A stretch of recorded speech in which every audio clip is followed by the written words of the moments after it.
Hi నమస్తే welcome to red TV. నేను మీ ప్రత్యూష. ప్రస్తుతం మనతో సీనియర్ జర్నలిస్ట్ దాము బాలాజీ గారు మనతో ఉన్నారు. సార్ తో మాట్లాడి 10 నిమిషాలు తెలుసుకుందాం. నమస్తే సార్.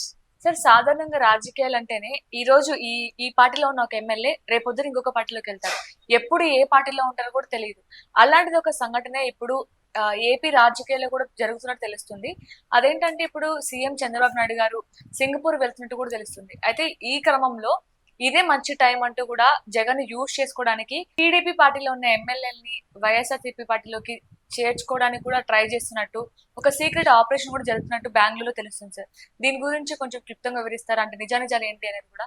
ఎమ్మెల్యేలు వెళ్ళే అవకాశం లేదు కానీ కొంతమంది ఇప్పుడు వస్తున్న వార్త ఏంటంటే బేసిక్ గా జగన్ బెంగళూరు కేంద్రంగా ఒక సీక్రెట్ ఆపరేషన్ స్టార్ట్ చేశాడు. ఆ సీక్రెట్ ఆపరేషన్ ఏంటంటే ఇటు తెలుగుదేశంలో కొంతమంది నాయకులను, కాంగ్రెస్ లో కొంతమంది నాయకుల్ని వైసీపీలోకి జాయిన్ చేసుకోవడం అనేది మొదలు పెట్టాడు. దీనికి సంబంధించి ఏంటంటే జగన్ లో గత కొంతకాలంగా మార్పు వచ్చింది. ఫస్ట్ అంటే వైసీపీ అధికారంలో ఉన్నప్పుడు జగన్ సీనియర్ నాయకుల్ని పట్టించుకోలేదు, అసలు నాయకుల్నే పట్టించుకోలేదు ఎవరిని. కొంతమంది కోటరీ పెట్టుకొని ఆ కోటరీ చెప్పింది వినడం తప్ప పార్టీ ఎమ్మెల్యేలని పట్టించుకోలేదు, ఎంపీలని పట్టించుకోలేదు, ఎమ్మెల్సీలను పట్టించుకోలేదు, నియోజకవర్గ ఇన్ఛార్జీలను పట్టించుకోలేదు, తన సామాజిక వర్గం అయిన రెడ్లని పెద్దగా పట్టించుకోలేదు, కార్యకర్తలను పట్టించుకోలేదు. నేను జనం వర్సెస్ జగనే అన్న ఒక పద్ధతిలోకి వెళ్ళిపోయాడు.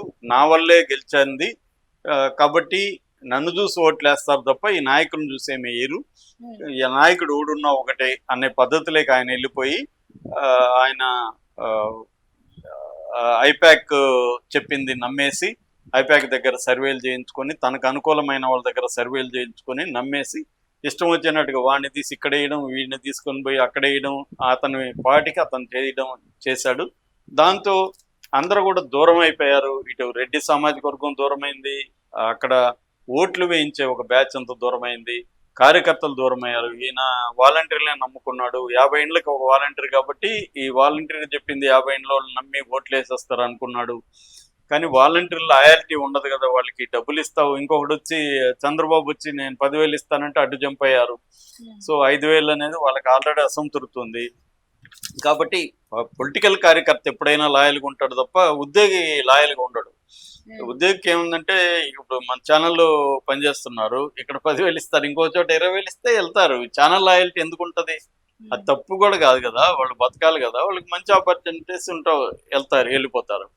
కాబట్టి అది రాంగ్ స్ట్రాటజీ చేశాడు జగన్ అనేది జగన్ కూడా దాన్ని గుర్తించి ఇప్పుడు మార్చుకున్నాడు. ఇప్పుడు ఏంటంటే సీనియర్ సలహాలు తీసుకోవడం, పార్టీ ఎమ్మెల్యేలు లేకపోతే ఇంతకుముందు ఉన్న మాజీ ఎమ్మెల్యేల నాయకుల ఇది తీసుకోవడం, దాదాపు ఒక 20-30 రకాల కమిటీలను పెట్టడం, ముఖ్యంగా పిఏసి పొలిటికల్ అఫైర్స్ కమిటీ పెట్టి దాంట్లో ఎవరి ఏరియాలో నుంచి ఇంపార్టెంట్ వ్యక్తులను తీసుకొని వాళ్ళని యాక్టివేట్ చేసుకొని వాళ్ళ అభిప్రాయాలు వినడం, అట్లాగే కార్యకర్తలకు అండగా నిలబడడం, అరెస్ట్ అయిన వాళ్ళకి అందరికీ అండగా నిలబడి వాళ్ళకి లీగల్ హెల్ప్ చేయడం, ఇవన్నీ జగన్లో వచ్చిన మార్పు. ఈ క్రమంలో ఇంకోవైపు అగ్రెసివ్ పాలిటిక్స్లోకి దిగడం, అంటే ప్రతి ఊరేగింపుని ఒక బల ప్రదర్శనగా చేయడం, అధికారుల్ని సీరియస్ వార్నింగ్లు ఇవ్వడం, బట్టలిప్పి నిలబెడతానన్న స్థాయిలో వార్నింగ్లు ఇవ్వడం, ఒక అగ్రెసివ్ పాలిటిక్స్లోకి వెళ్ళడం వల్ల ఏమైందంటే జగన్కి కొన్ని ప్రయోజనాలు వచ్చాయి. ఒకటి, వైసీపీలో నుంచి ఇతర పార్టీలకి జంపింగ్ అనేది తగ్గిపోయింది, అసలు ఆల్మోస్ట్ లేదు. అంటే తెలుగుదేశంలో చేరేవాళ్ళు కానీ లేకపోతే జనసేనలో చేరేవాళ్ళు బిగినింగ్లో కొంత జరిగింది తప్ప జగన్ మార్చిన ఈ స్ట్రాటజీస్తో అవన్నీ కూడా ఆగిపోయింది. రెండవది, అధికారులు కానీ తెలుగుదేశంలో ఉండే జనసేనలో ఉండే నాయకులు కానీ వైసీపీ మీద అగ్రెసివ్ అటాక్స్ అనేవి చేయట్లేదు.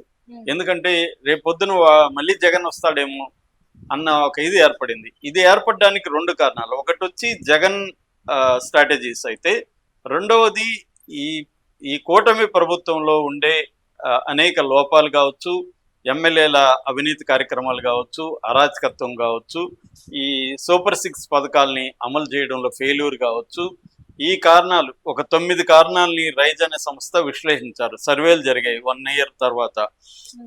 కేఆర్ కానీ రైజ్ కానీ ఇలాంటి సంస్థలు హైదరాబాద్ నుంచి ఒక టీం వెళ్ళి సర్వే చేశారు.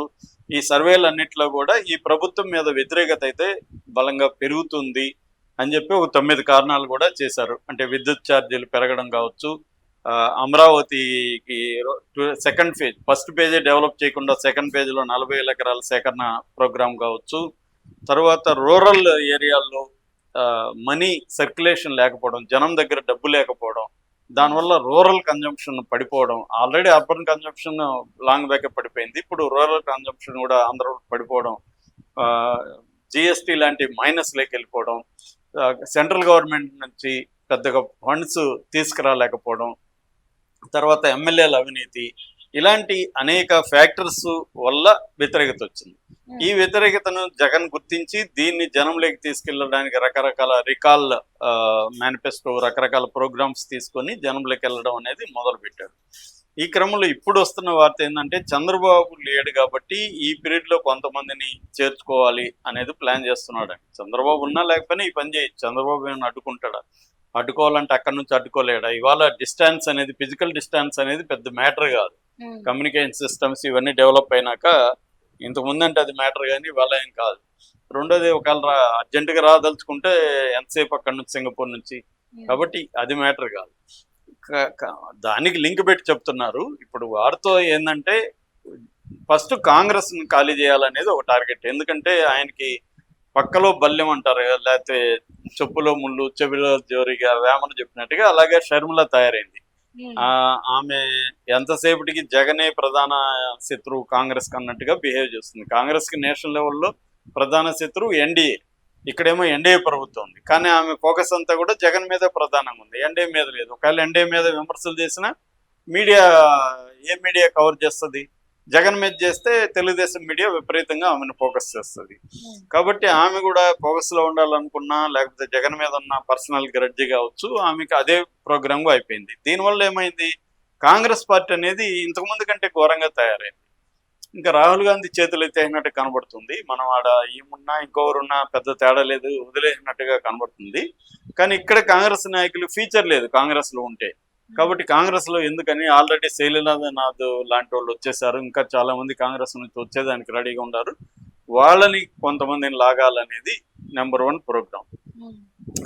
అంటే ఆల్రెడీ ఇప్పుడు తూర్పుగోదావరి జిల్లా ఒక కాంగ్రెస్ నేత రాబోతున్నాడని, అతని వారసుడు టికెట్ గ్యారంటీ అయితే తను ఫ్యామిలీతో సహా జాయిన్ అయిపోతున్నాడు అని వస్తుంది. అట్లాగే రాయలసీమలో ఉండే కాంగ్రెస్ నాయకులతో శైలజానాథ్ మంతనాలు జరుపుతున్నాయనేది ఒక వార్త వస్తుంది. అట్లాగే చీరాల నుంచి ఆమంచి కృష్ణమోహన్, గతంలో వైసీపీలో ఆయన జంప్ ఫ్రాగ్ లాగా, కప్పలాగా అటు ఇటు జంప్ అవుతుంటాడు. సో ఆయన మళ్ళీ వైసీపీలోకి వస్తానని చెప్తున్నట్టుగా ఉంది. ఆయన యాక్చువల్గా జనసేనలోకి పోతాడన్నారు, కానీ జనసేనలో టికెట్ ఇచ్చే పరిస్థితి లేదని చెప్పి వైసీపీలోకి వస్తాడని చెప్తున్నారు. అదొకటి తేలాల్సి ఉంది. అలాగే ఆల్రెడీ సుగవాసి బాలసుబ్రహ్మణ్యం, మన అన్నమయ్య జిల్లా రాజంపేట నాయకుడు, ఆయన కాంగ్రెస్ వైసీపీలో చేరాడు ఈ మధ్య తెలుగుదేశం నుంచి. అట్లాగే పులివెందుల్లో టీడీపీ నాయకుడు సతీష్ రెడ్డి కూడా తెలుగుదేశం నుంచి వైసీపీలో చేరాడు. ఇలాగా అంటే ఈ కూటమిలో అసంతృప్తి కొంత ఉంది అందరికీ. ఏ గవర్నమెంట్ అయినా, ఎందుకంటే 124 మంది ఎమ్మెల్యేలు గెలిచినప్పుడు అందరికి పదవులు ఇవ్వలేరు. జనసేన బీజేపీలో కూడా అసంతృప్తి ఉంది. కాబట్టి దాన్ని క్యాష్ చేసుకొని కొంతమంది ఇటు తీసుకురావడం. అంటే జగన్ సాధించినది ఏంటంటే, ఒకటి తన వలసల్ని ఆపేయడం, 2 అధికారులు కావచ్చు, తెలుగుదేశం నాయకులు కావచ్చు దూకుడుగా వైసీపీ మీద దాడులు చేయకుండా చూసుకోవడం, 3 ఒక మళ్ళీ జగన్ వస్తాడేమో అన్న ఫీలింగ్ని క్రియేట్ చేయడం. అంటే జగనే ఈ ప్రభుత్వాన్ని భయపెడుతున్నాడని సాక్షాత్తు రాధాకృష్ణ అని కొత్త పలుకులో రాశాడు.